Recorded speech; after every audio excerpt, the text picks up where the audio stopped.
Ketemu dengan seorang ustadz, kemudian ustadz itu bilang begini. Ini latar belakang saya kenapa saya belajar pengobatan Nabi.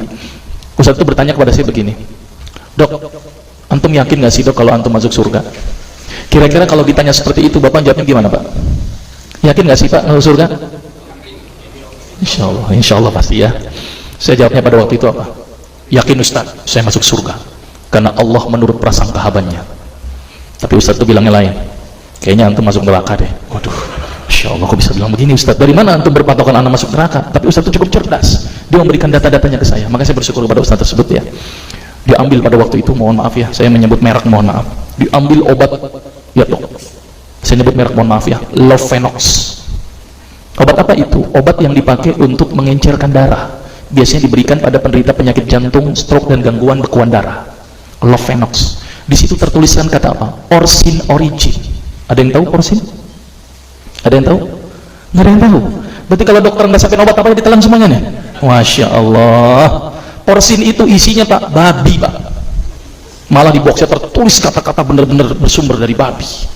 Saya bilang, waduh, berarti dok kalau antum ngeresepin porsin satu pasien, antum telan itu obatnya, kira-kira ibadah orang tersebut diterima nggak sama Allah?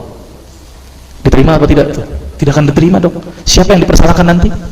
Antum yang menuliskan resep. Satu, diambil lagi obat yang kedua. Saya cerita latar belakang dulu ya sebelum saya terapi senyum. Diambil obat yang kedua. Pada waktu itu diambil apa? Atrapid. Apa itu? Insulin. Tulisannya apa? Human insulin. Jadi diambil dari manusia yang telah meninggal, diambil pankreasnya, insulinnya, yang menderita penyakit kanker pankreas, dibuatlah obat. Berarti dokter sudah menyuntikkan manusia ke dalam manusia. Diambil lagi obat yang ketiga. Luar biasa ini dokter. Apa Ustadz ini? Diambil obat namanya analsik. Apa itu analsik? Obat untuk pusing. Ini di kalangan dokter sering resep ini nih. Isinya apa? Antalgin dan diazepam. Diazepam, makanya kalau orang minum obat ini pasti ketagihan, saya yakin. Kalau minum obat warung nggak ngefek ya. Karena kenapa? Karena mengandung diazepam. Diazepam itu apa? Narkoba Pak. Bikin kita teler. Maka itu cara nyari uang paling gampang, kasih aja resepin analsik, pasti balik lagi dia. Karena kenapa? Narkobanya bikin kecanduan. Dia mengandung diazepam. Diazepam fatwa ulama bagaimana? Haram.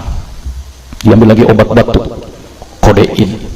Maka itu kita minum obat batuk langsung hilang batuknya karena kodein. Kodein ini ternyata derivat dari narkoba. Berarti dokter sudah ngeresepin narkoba. Diambil semua obat sirup di depan saya, lihat semuanya. Ada nggak yang tidak mengandung alkohol? Semuanya mengandung alkohol.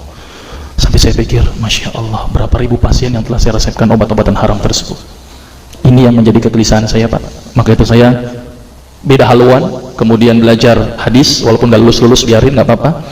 Terus kemudian saya melihat ada sesuatu yang salah. Kenapa? Karena agama Islam tidak dipelajari secara benar. Banyak umat Islam saat ini belajar akidah, belajar akhlak, belajar fikih. Tapi lihat, pernahkah umat Islam di sini belajar masalah kesehatan Islam? Sedikit sekali.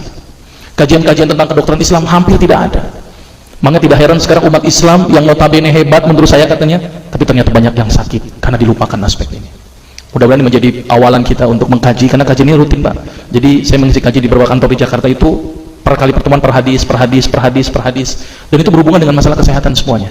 Jadi ternyata Allah ini menurunkan ibadah, memerintahkan kita untuk sholat, puasa, tahajud, semuanya ini bukan untuk kepentingan Allah Pak. Allah nggak butuh sholat kita, Allah tidak butuh puasa kita. Ternyata Allah menurunkan ibadah adalah bentuk rasa sayang Allah kepada barang ciptaannya, yaitu manusia. Seperti halnya orang menciptakan motor, mobil, maka di maintenance itu dengan adanya servis. Maka Allah juga memaintenance barang ciptaannya, yaitu manusia, dengan servis. Servis yang dilakukan adalah dengan ibadah. Jadi kalau seandainya kita tidak melakukan ibadah, sama aja tidak mau servis diri kita sendiri. Saya akan terangkan ternyata semua amalan yang dicontohkan Rasul itu bermanfaat dari sisi kesehatan. Saya akan mulai nanti dengan terapi senyum ya. Ini lewat saja. Ini saya mohon maaf nyebutin obat-obatannya, mohon maaf ya. Ini juga mengandung plasenta. Plasenta itu ari-ari ya. Jadi di luar negeri itu ari-ari dipakai obat Pak. Kalau di Indonesia diapain Pak? Dikubur, kadang-kadang pakai apa? Kaca, pulpen, buku, kadang-kadang pakai kurungan ayam, kreatif, tapi kreatif nggak benar. Gitu ya. Misalnya ini obat Lovenox namanya ya, jadi bersumber babi. Ini yang mengandung narkoba. Wah, dulu tuh saya kalau jadi dokter gila-gilaan pengasih narkoba Pak. Setiap ibu hamil, setiap ibu datang dengan bawa anak kecil, itu anak kecil pasti saya kasih narkoba Pak. Kenapa? Karena ibu-ibu paling senang kalau anaknya datang terus kemudian tidur pulas. Wah, senang banget ibu-ibu. Apalagi obatnya yang pokcer, paling senang itu orang.